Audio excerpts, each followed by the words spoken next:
Salam sehat, salam sejahtera untuk kita semua.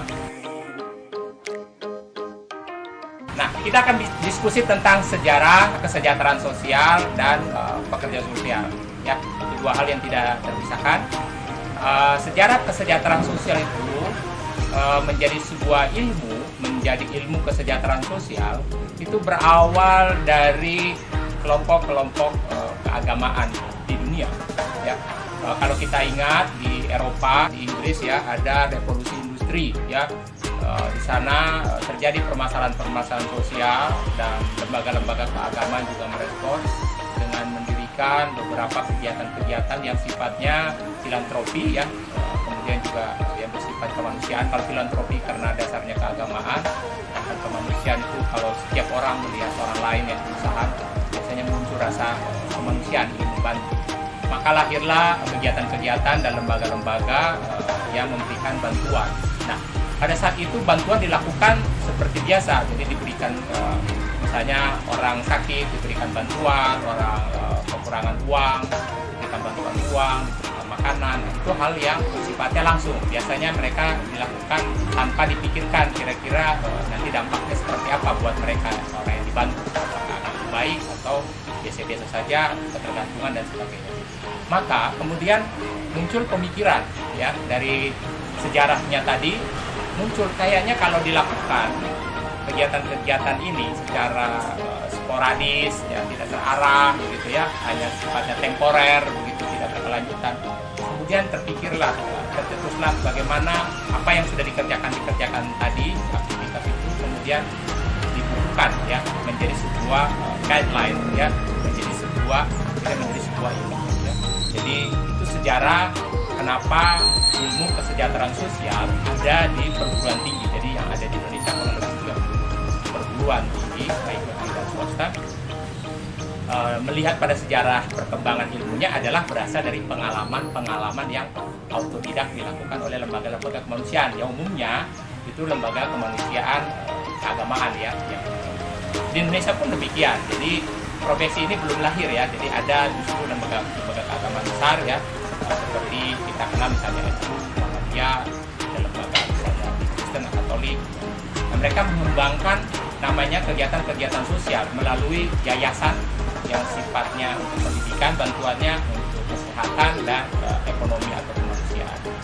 Nah, berangkat dari tadi, jadi kalau kita mau tahu apa sih sebenarnya ilmu kesejahteraan sosial, jadi sebenarnya dari sejarah tadi adalah bagaimana melakukan pertolongan ya. Nah, kalau melakukan pertolongan harus dibekali sebuah saintis, sebuah ilmu. Jadi bagaimana kita berbicara sistematika pelaksanaan dari awal ya sampai pengakhiran ya, dengan prinsip dan nilai-nilai. Jadi semua yang sifatnya pengetahuan, yang sifatnya keterampilan, yang sifatnya nilai-nilai yang mendasari kegiatan itu disatukan yang disebut dengan kompetensi pekerja sosial.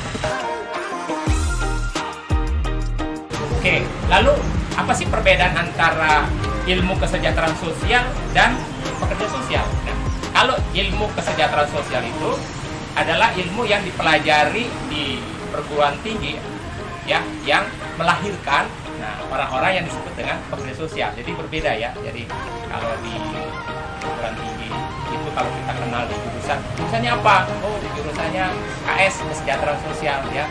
Berarti dia memang secara keilmuan dipelajari tentang bagaimana ilmu-ilmu yang terkait dengan metode ya, dengan pengetahuan, dengan keterampilan atau nilai-nilai pekerja sosial yang nanti akan melahirkan seorang pekerja sosial. Nah, sekarang kalau kita bicara tentang pekerja sosial di Indonesia, kalau kita lulus kesejahteraan sosial saja, kita bisa sebenarnya disebut oleh kita adalah pekerja sosial. Tapi apakah pekerja sosial itu diakui atau tidak? Maka dia perlu kalau sekarang ada namanya lembaga sertifikasi untuk pekerjaan sosial. Jadi mereka harus disertifikasi.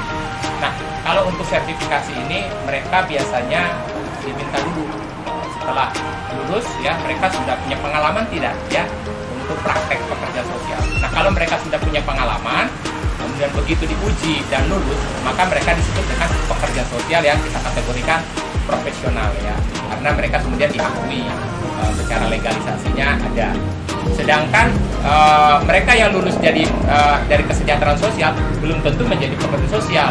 Jadi mungkin sarjana kesejahteraan sosial saja, karena mereka tidak melakukan pekerjaan-pekerjaan di bidang pelayanan kesejahteraan sosial. Tentang pekerja sosial itu di area mana saja, nah saya sampaikan ya, kalau kita bicara ada yang di pemerintah dan di non-pemerintah. Kalau di non-pemerintah itu biasanya di yayasan-yayasan, lembaga-lembaga sosial, atau di perusahaan-perusahaan yang berhubungan dengan CSR dan sebagainya. Nah kalau di pemerintah itu kita bisa di kegiatan-kegiatan yang terkait dengan pelayanan kesejahteraan sosial, apakah di Kemensos, apakah di dinas sosial, apakah itu di yang kesehatan, pelayanan rumah sakit, ya, kemudian juga di bidang hukum, ya. Selain itu sebenarnya pekerja sosial dia juga bisa entrepreneurship gitu, ya. Dia kegiatan-kegiatan bantuan yang juga dilakukan secara mandiri begitu, selain dia bekerja di bawah naungan sebuah lembaga, ya. Dan pekerja sosial di dalam era yang saat ini yang baru sekali, ya, dengan perkembangan teknologi itu sangat dibutuhkan, karena relasi antara manusia sekarang sudah sangat terbatas kalau secara langsung. Teknologi ini kan sedikit mengurangi interaksi secara langsung. Nah, itu pasti akan ada masalah-masalah dan akan semakin banyak lagi area kerja dari pekerja sosial.